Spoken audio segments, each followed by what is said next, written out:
खेल के मैदान से आ रही बड़ी खबर से शुरुआत कर लेते हैं। श्रीलंका दौरे के लिए टीम इंडिया का ऐलान कर दिया गया है। श्रीलंका दौरे पर कप्तान होंगे सूर्य कुमार यादव।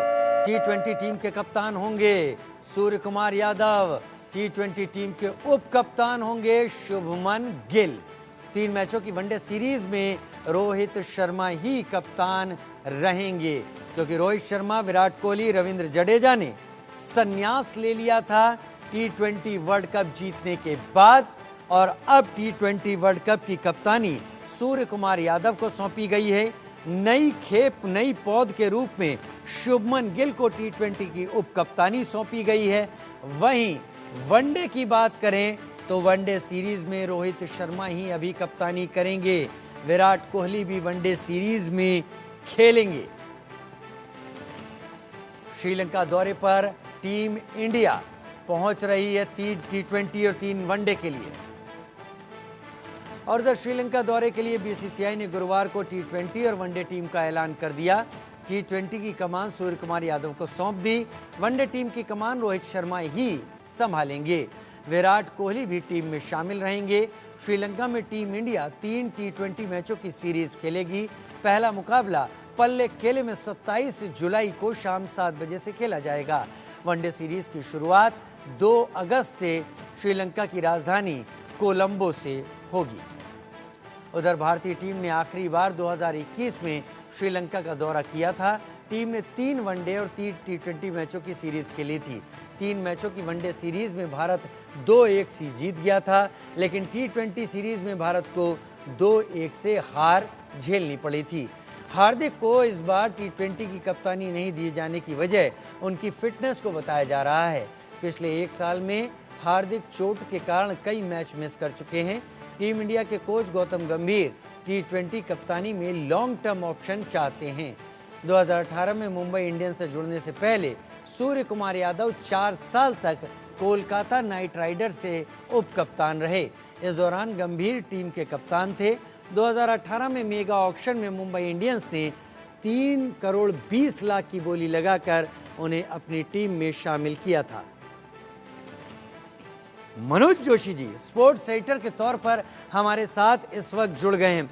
मनोज जी, सबसे पहला सवाल तो ये कि इस सिलेक्शन में आपको किसी तरीके का कोई आश्चर्य हुआ क्या, या फिर जो सोचा आपने था अपने अनुभव के आधार पर वैसी ही टीम वैसी ही कप्तानी वो सारी सामने आई है?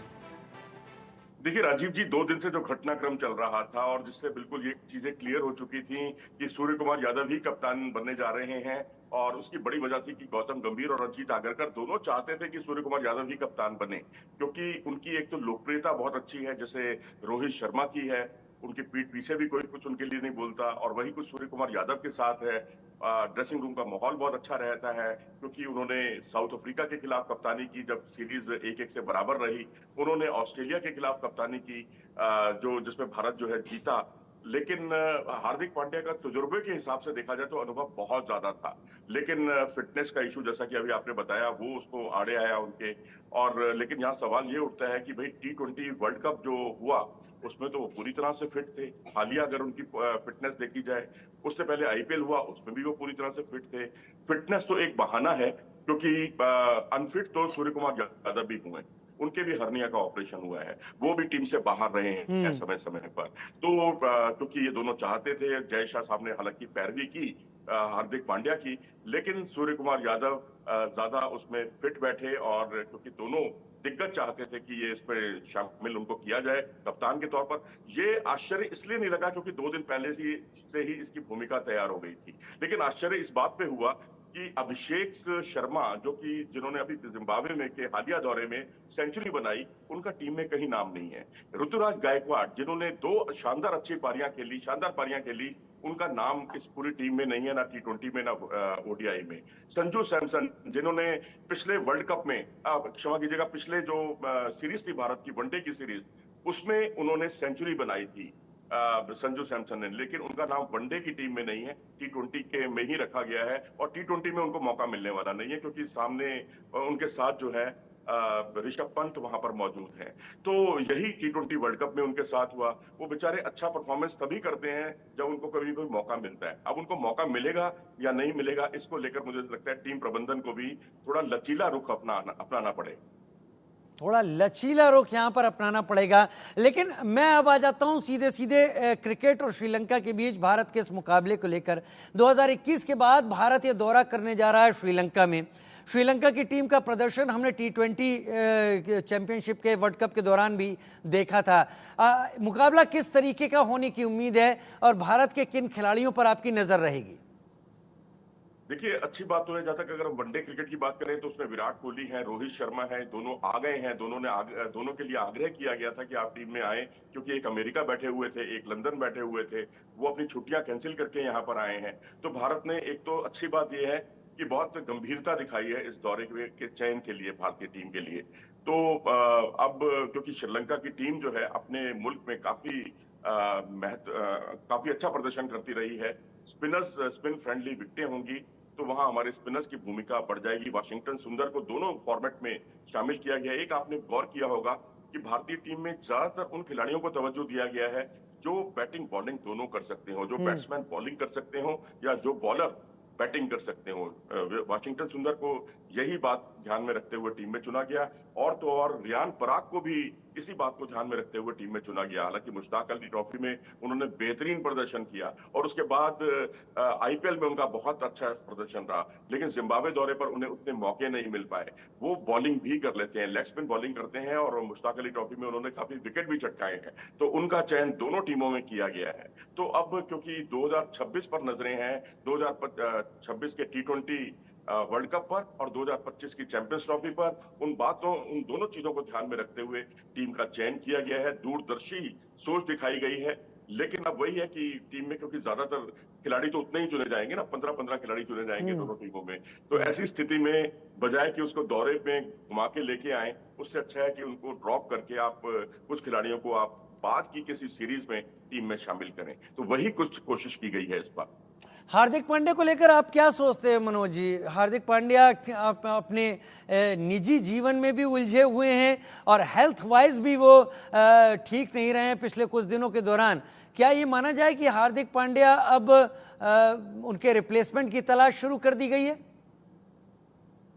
देखिए, एक बतौर खिलाड़ी उनका रिप्लेसमेंट मिलना बहुत मुश्किल है भारतीय टीम में। कप्तान के तौर पर आप रख सकते हैं किसी को भी, लेकिन सूर्य कुमार यादव को भी जो कप्तानी दी गई है ना उनकी जगह पर, वो इस शर्त पर दी गई है कि अगर इनका परफॉर्मेंस आगे अच्छा नहीं रहता है, बतौर कप्तान ये उतने सफल नहीं रहते हैं, तो कप्तान को रिप्लेस कर दिया जाएगा और वापस हार्दिक पांड्या पर भी आया जा सकता है। तो हार्दिक पांड्या के रास्ते अभी बंद नहीं हुए हैं। दरअसल उनके खिलाफ कुछ शिकायतें इतनी ज्यादा हो गई थी हार्दिक पांड्या के खिलाफ। फिटनेस कोई इशू नहीं है इस समय, फिटनेस की बात कही जरूर गई, लेकिन हालिया जैसा कि मैंने कहा, जितने भी दौरे हुए, T20 वर्ल्ड कप, आईपीएल, इन सब में उनकी फिटनेस पूरी तरह से दुरुस्त रही। क्योंकि फिटनेस का इशू पिछले साल था, जब ओडीआई वर्ल्ड कप में उन्हें बांग्लादेश के खिलाफ मैच में फील्डिंग करते हुए इंजरी हुई थी और उसके बाद वो पूरे टूर्नामेंट से बाहर हो गए। तो ऐसी स्थिति में हार्दिक पांड्या जो है, फिटनेस का कोई इशू नहीं है, लेकिन ये परिवर्तन चाहते थे, बदलाव चाहते थे, क्योंकि उनके खिलाफ शिकायतें बहुत ज्यादा आ गई थी। आप याद कीजिए, जब आईपीएल चल रहा था और मुंबई इंडियंस की तरफ से जो है तिलक वर्मा, जिन्होंने बहुत ज्यादा रन बनाए थे मुंबई इंडियंस के लिए, तिलक वर्मा जो है उस तरह का शानदार प्रदर्शन करने के बावजूद वो एक खराब शॉट पर आउट हुए। तो उनको ड्रेसिंग रूम का माहौल इतना खराब हो गया कि हार्दिक पांड्या ने उनको सबके बीच में अच्छी खासी फटकार लगाई थी। और इस बात से जसप्रीत बुमराह और सूर्य कुमार यादव इतने परेशान हो गए थे, उन्होंने टीम प्रबंधन को, टॉप लेवल के लोगों को उसकी शिकायत की, मालिकों तक, टीम ओनर तक उनकी शिकायत गई। इसके अलावा और भी कई शिकायतें, मोहम्मद शमी की एक शिकायत थी, जब गुजरात टाइटंस के खिलाफ जब मुकाबला चल रहा था, गुजरात टाइटंस का मुकाबला चल रहा था पहले सीजन में, तो एक कैच को लेकर, क्योंकि वो एक फर्स्ट बाउंस उन्होंने गेंद को पकड़ के फील्ड करके गेंद फेंकी थी। उन्होंने कहा आपको कैच पकड़नी चाहिए थी और उन्होंने मोहम्मद शमी की क्लास लगा दी। शमी उनसे बहुत तजुर्बे में अनुभवी खिलाड़ी रहे हैं। तो ये सारी चीजें ठीक है, प्रोफेशनल अप्रोच है उनकी, लेकिन जो खिलाड़ी हैं वो बहुत ज्यादा प्रोफेशनल होने की बजाय ऐसा कप्तान नहीं चाहते जो बहुत ज्यादा प्रोफेशनल हो। वो ऐसा चाहते हैं जो बिल्कुल भाईचारे के साथ उनके साथ जी। काम करे। तो वो रोहित शर्मा भी थे, रहे हैं, और सूर्य कुमार यादव में भी वो झलक दिखाई देती है। सूर्य कुमार यादव में वही चीज़ दिखाई दी। लेकिन अब मैं बात करूंगा आपसे, क्योंकि हम सुबह सवेरे क्रिकेट को लेकर बात कर रहे हैं। बीसीसीआई ने टीम अनाउंस की है, श्रीलंका का दौरा है 4 साल के बाद, करीब करीब 4 साल। श्रीलंका की वो टीम कभी जिसमें जयवर्धने हुआ करते थे, जयसूर्या हुआ करते थे, संगकारा हुआ करते थे, ये नामी खिलाड़ी, इस स्तर के खिलाड़ी अब श्रीलंका की टीम का हिस्सा नहीं है। लेकिन श्रीलंका की टीम में आप किनको पॉसिबल्स मानते हैं जो भारत के सामने चुनौती बन सकते हैं? क्या ऐसे खिलाड़ी अभी हैं श्रीलंका के पास जो रेजिस्ट कर पाएं, खड़े हो पाएं, दमखम दिखा पाएं? देखिए, एंड्रूज है और उसके अलावा चंडीमल भी खेलते हैं बीच बीच में, और थोड़ा सा बिखराव है, और मैं समझता हूं कि वो दौर भी उनका निकल जाएगा। लेकिन प्रतिभाशाली खिलाड़ी हैं उनके पास। हाँ, अगर आप तुलना उनसे करते हैं, महिला जयवर्धने का आपने नाम लिया, कुमार संगकारा हैं, या फिर तीसरे जो तिलक जयसूर्या। रत्ने दिलशान है, या एक जमाने में मुरलीधरन हुआ करते थे, वो सब तो नहीं है उनके पास। लेकिन तुषारा से लेकर कई ऐसे खिलाड़ी प्रतिभाशाली हैं इस टीम में, क्योंकि अपने देश में खेल रहे हैं, और अपने देश में इनके स्पिनर्स जो हैं काफी कहर बरपा सकते हैं। तो उनको मैं समझता हूं बहुत एहतियात बरतने की जरूरत होगी, और हमारे जो युवा खिलाड़ी हैं जिनको भी मौका मिलता है, उनके लिए एक अच्छा लर्निंग एक्सपीरियंस होगा श्रीलंका का दौरा। अच्छा मनोज जी, भारत की टीम के लिए पहले भी कहा जाता था, अब तो उतना नहीं कहा जाता, लेकिन वो कहते ना, एक एक एक चीज़ अगर चस्पा हो जाती है तो छूटते छूटते समय लगता है। कहा जाता था अपने घर की शेर है, इसके अलावा कहीं भी जाएगी तो भारत की टीम लड़खड़ाएगी। क्या आप मानते हैं कि भारत की टीम अब लड़खड़ा सकती है? ये आप थोड़ा सा पिछले दौर में ले गए हैं भारतीय टीम को। बहुत पहले ऐसा हुआ करता था, ये बिल्कुल सच है। क्योंकि जब अजहरुद्दीन टीम के कप्तान थे, अजीत वाडेकर टीम के कोच थे, हमने अर्ली 90s में देखा जब भारत ने दिग्गज टीमों को हराया, लेकिन विदेश में जाकर हम नहीं जीत पा रहे थे।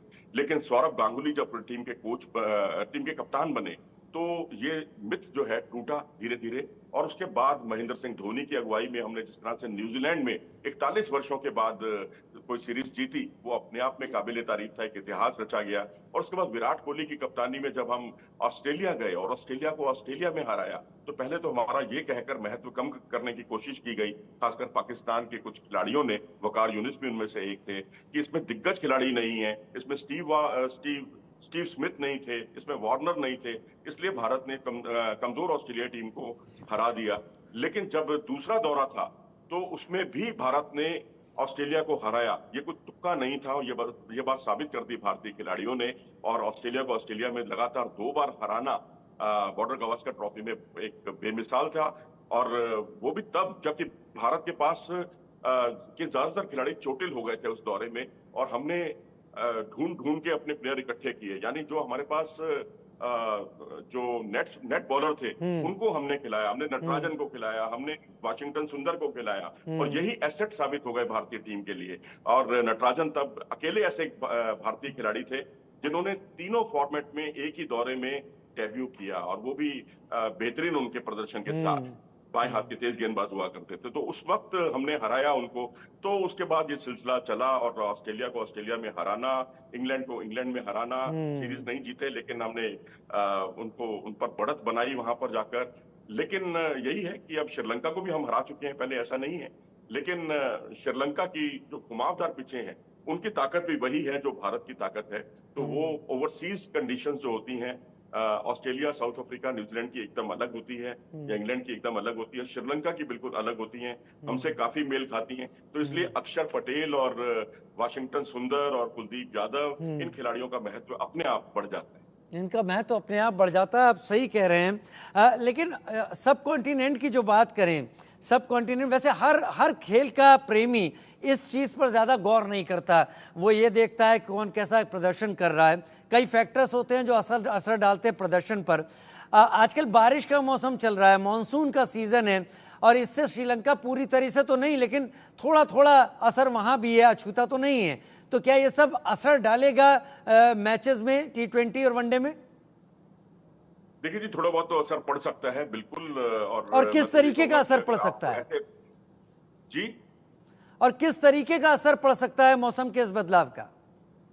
देखिए, उसका असर जो है, मैं तो हर चीज को कहूंगा, जितने भी युवा खिलाड़ी हैं उनको पॉजिटिव अपना रवैया अपनाना चाहिए, क्योंकि जब बारिश का माहौल होता है और उस वक्त खेल अगर 1 घंटा 2 घंटा होने की स्थिति होती है, तो आपको अपनी रणनीति में बदलाव करना होता है और आपको अपनी बल्लेबाजी में आक्रामकता लानी होती है और गेंदबाजी भी इस तरह की करनी होती है कि उसमें ज्यादा रन ना बन पाए, ज्यादा से ज्यादा विकेट चटकाएं, क्योंकि जो डकवर्थ लुईस नियम जो लागू किया जाता है बारिश के माहौल में, उसमें आपने जितनी विकेटें ज्यादा खोदी उतना ही आपको नुकसान होगा। तो विकेट बचाकर खेलना और रन बनाना तेजी से, ये एक बहुत बड़ी कला होती है, इसको सीखना होगा, जो आगे भविष्य में भारत के भी बहुत काम आ सकती है, चाहे वो T20 वर्ल्ड कप हो, या जो चैंपियंस ट्रॉफी 2025 में होनी है, उसमें ये सारी चीजें बहुत महत्वपूर्ण साबित हो सकती हैं। तो ये खासकर युवा खिलाड़ियों के लिए एक बड़ी सीख होगी। अब तो आप देखिए, सूर्य कुमार यादव का चयन वनडे क्रिकेट में नहीं किया गया है, रियान पराग को उनकी जगह टीम में शामिल किया गया है। तो ये युवा खिलाड़ी कितना अपने आप को एडेप्टेबिलिटी या ढाल सकते हैं, ये देखना बहुत दिलचस्प होगा।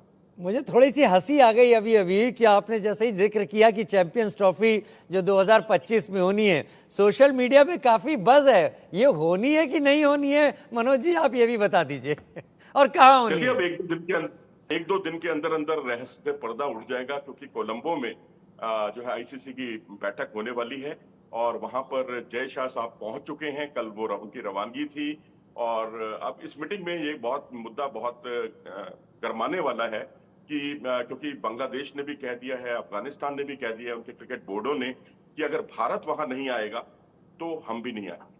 ऑस्ट्रेलिया और इंग्लैंड ने हालांकि ये तो नहीं कहा कि हम नहीं आएंगे, लेकिन उन्होंने भी भारत का समर्थन किया है कि अगर उन्हें ऐतराज है सुरक्षा कारणों से तो उसकी कोई व्यवस्था होनी चाहिए, यानी हाइब्रिड मॉडल पर वो भी चलने को तैयार हैं।